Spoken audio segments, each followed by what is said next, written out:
शुरू अल्लाह के पाक और बाबरकत नाम से जो बड़ा मेहरबान नहायत रहम करने वाला है। मौज़ा टीवी के प्यारे दोस्तों अस्सलाम वालेकुम। साथियों, इस वीडियो को शुरू करने से पहले जो मुसलमान भाई बहन इस वीडियो को देख रहे हैं और आज जो हम आपको मौज़ा दिखाने जा रहे हैं, इस मौज़े को देखने से पहले इस वीडियो को लाइक करें और अपने मुसलमान होने का सबूत दें। दोस्तों, आप सब जानते हैं कि यूक्रेन पर रशिया ने हमला कर दिया है और इस जंग में एक ऐसा वाकया रूनुमा हुआ जिस मौज़े ने रूस में हलचल मचा दी। प्यारे दोस्तों, आज की इस वीडियो में हम बात करने वाले हैं अल्लाह की कुदरत के करिश्मे के बारे में, जिसको सुनकर यकीनन आपका ईमान ताजा हो जाएगा और आपका दिल भी खुश हो जाएगा। तो इससे पहले दोस्तों, अगर आप मुसलमान हैं तो इस चैनल को सब्सक्राइब करते हुए बेल आइकन को क्लिक कर दें ताकि हमारी आने वाली मजीद वीडियोस का नोटिफिकेशन आपको बर वक्त मिलता रहे। जी हाँ दोस्तों, हम बात करने वाले हैं रूस के मुसलमानों के बारे में और आपको बताने वाले हैं कि किस तरह से रूस की हुकूमत ने मुसलमानों पर जुल्म किया, किस तरह से रूस ने मुसलमानों को मिटाना चाहा, मगर अल्लाह की कुदरत से ऐसा क्या हुआ कि जिससे जितना जुल्म रूस की हुकूमत ने मुसलमानों पर किया, उतनी ही ज्यादा रूस में मुसलमानों की तादाद बढ़ती गई। तो दोस्तों, अगर आपको भी अल्लाह पर पूरा भरोसा है तो आप इस वीडियो को आखिर तक जरूर देखें। दोस्तों, बात है 1971 की। 1971 में ऐसा लग रहा था कि पूरी दुनिया पर रूस की हुकूमत होगी। उस दौर में रूस में मुसलमानों पर जुल्म की दर्दनाक दास्तान लिखी जा रही थी। कुरान पाक और मस्जिद को लगातार तहस नहस किया जा रहा था। अल्लाह का नाम लेना भी जुर्म साबित करार दिया जा रहा था। मदरसे बंद कर दिए गए थे। पहले से बनी हुई मस्जिदों को तबाह कर दिया गया था या फिर उनको डांस बार या दफ्तर की शक्ल दी गई थी। दोस्तों, सन 1970 से पहले रूस में 15,000 मस्जिदें थीं, मगर उस दौर में वहां की हुकूमत इस्लाम और इस्लाम के मानने वालों को लगातार खत्म करने में लगी हुई थी। इस वजह से सोवियत यूनियन के दौर में सिर्फ 94 मस्जिदें बाकी रह गईं, यानी कि बाकी मस्जिदों को या तो शहीद किया गया या फिर मस्जिदों को डांस बार बना दिया गया या फिर मस्जिदों पर ताले लगा दिए गए। दोस्तों, उस वक्त रूस में आजान देना ऐसा था कि मौत को आवाज देना हो। जिस घर में कुरान पाक की एक आयत का टुकड़ा भी मिल जाता था तो उस घर के तमाम लोगों का कत्लेआम किया जाता था। उस खानदान के तमाम लोगों को फांसी की सजा दी जाती थी।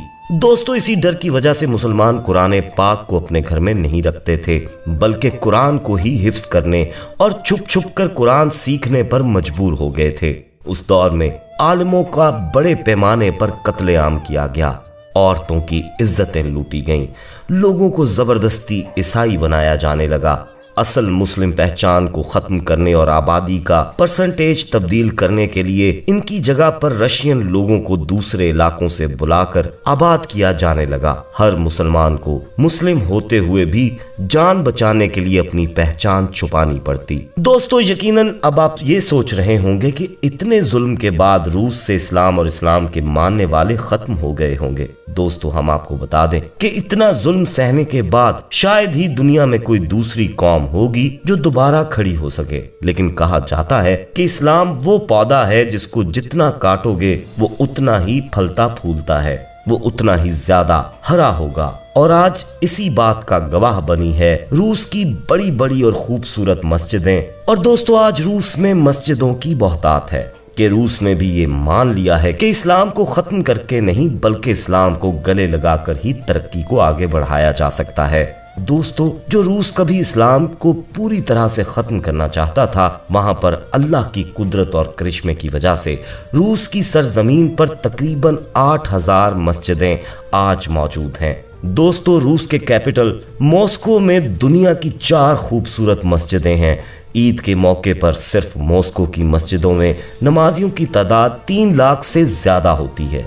रूस के मुफ्ती कह चुके हैं कि ईद की नमाजों में शिरकत करने वालों की तादाद हर साल पहले साल के मुकाबले बढ़ रही है और आने वाले 15 साल बाद रूस की आबादी का 30% हिस्सा मुसलमानों का होगा। सुभान अल्लाह। और दोस्तों, मौजूदा वक्त में रूस में मुस्लिम आबादी 2 करोड़ 45 लाख के करीब पहुंच चुकी है। तो दोस्तों अब बात करते हैं उस मौजज़े की जिसका आगाज में हमने जिक्र किया, जिसको सुनकर आप यकीनन कमेंट में सुभान अल्लाह जरूर लिखेंगे।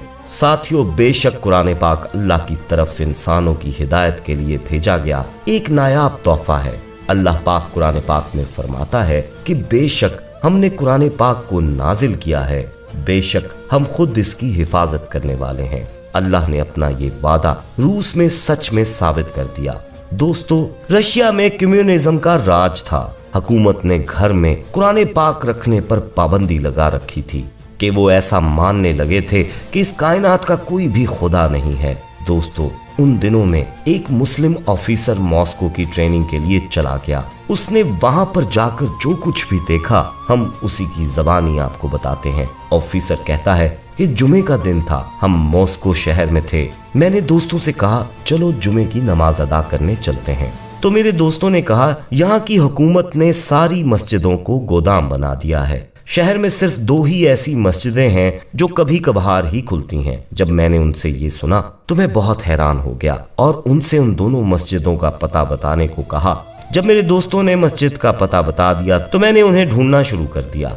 बड़ी मुश्किल से मैं दोनों मस्जिदों में से एक मस्जिद तक पहुंच पाया और मैंने उस मस्जिद के पास जाकर देखा कि मस्जिद बंद थी और इस पे ताला लगा हुआ था।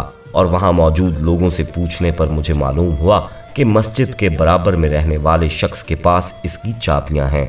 जब मैं उस शख्स के पास गया और उससे बोला भाई मस्जिद का दरवाज़ा खोलिए, मुझे नमाज अदा करनी है, उसने कहा कि मैं मस्जिद का दरवाज़ा तो खोल दूंगा, लेकिन आपको अगर नुकसान पहुंचा यानी आपको कुछ हुआ तो इसके जिम्मेदार आप खुद होंगे।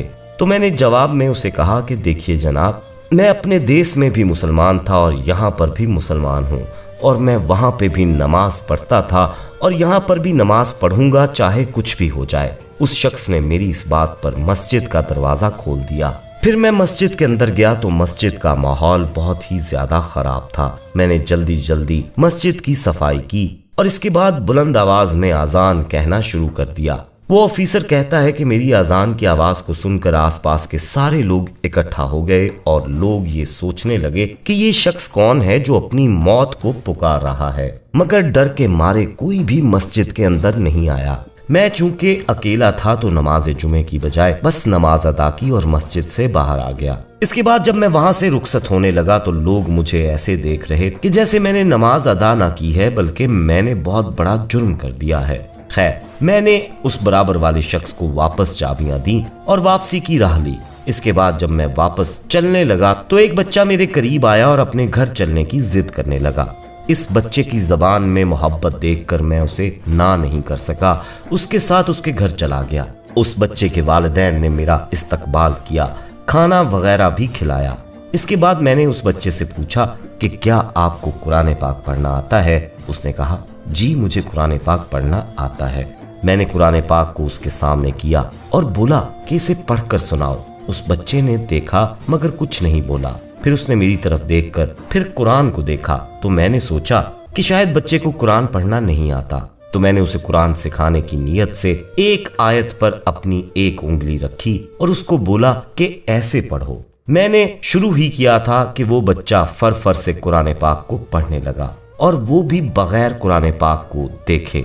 ये मंजर देखकर मैं हैरान हो गया और इसके बाद इसके वालिद से ये मामला पूछा कि हजरत ये क्या मामला है? तो उन्होंने मुस्कुराकर कहा कि दरअसल यहाँ पर कुरान पाक को घर में रखने पर पाबंदी है। अगर किसी के घर कुरान पाक की एक आयत का टुकड़ा भी मिल जाए तो उसके तमाम खानदान को सख्त से सख्त सजा दी जाती है। इसी वजह से हम लोग कुरान को अपने घर में नहीं रख सकते। तो फिर मैंने पूछा कि आपके बच्चे ने कुरान पढ़ना कैसे सीखा?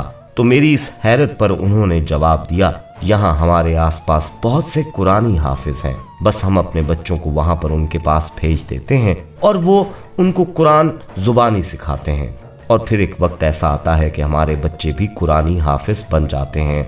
उन्होंने कहा जनाब हमारे यहाँ किसी के पास कुरान नहीं है, इसीलिए हमारे बच्चे कुरान को देखकर नहीं पढ़ सकते। आप बाहर जो बच्चे देख रहे हैं इनमें भी ज्यादातर आपको कुरान के हाफिज मिलेंगे। यही वजह है कि जब आपने हमारे बच्चे के सामने कुरान पाक को किया तो इसको पढ़ना नहीं आया, लेकिन जब आपने कुरान की आयत को पढ़ना शुरू किया तो फिर हमारे बच्चे ने पूरी आयत पढ़कर सुना दी। اور اگر آپ اس کو نہ روکتے تو یہ سارے کا سارا قرآن پاک ہی آپ کو پڑھ کر سنا دیتا۔ بس اس کے بعد آفیسر نے بتایا کہ میں اس گھر سے باہر نکلا تو باہر مجھے کچھ اور بچے دکھے، میں نے ان سے بھی قرآن سنانے کو کہا تو وہ بھی فر قرآن سنانے لگے۔ تو آفیسر نے اپنے دل ہی دل میں اللہ کا شکر ادا کیا اور سوچنے لگا کہ ظالمو، تم اللہ کی کتاب کو گھر میں رکھنے پر ہی پابندی لگا سکتے ہو، مگر قرآن جو ہمارے سینوں میں محفوظ ہے تم اس پر کبھی بھی پابندی نہیں لگا سکو گے۔ ساتھیو، آپ کو ویڈیو اگر اچھی لگی ہو تو کمنٹ میں اللہ اکبر یا سبحان اللہ لکھ کر اپنے دوستوں میں ضرور شیئر کیجیے گا، اور ویڈیو کو لائک کرتے ہوئے چینل کو سبسکرائب کرنا مت بھولیے گا۔ اپنا بہت خیال رکھیے گا اور ان کا بھی جن کا کوئی خیال نہیں رکھتا۔ اگلی ویڈیو میں آپ سے دوبارہ ملاقات ہوگی، تب تک کے لیے اللہ نگہبان۔